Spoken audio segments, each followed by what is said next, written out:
अब मैं सच बताऊंगी आपको। जिन 4 साल से 2018 से लेकर 2022 तक जिन हालात से मुल्क गुजर कर आया, शुक्र करो पाकिस्तान बच गया है।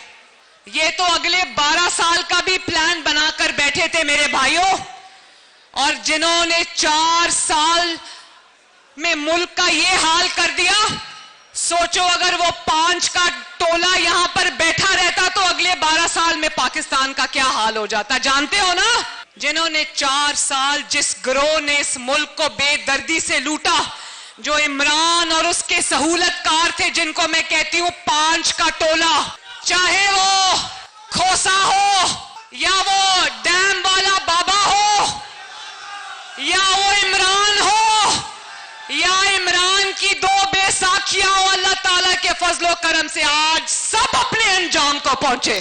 5 मिलकर कोई हीरे की अंगूठियां ले रहा था, कोई प्लॉट ले रहा था, कोई जमीनों में पैसे बना रहा था, कोई दुबई पैसे भेज रहा था, और किसी ने चकवाल में कई 100 कनाल का घर बना लिया।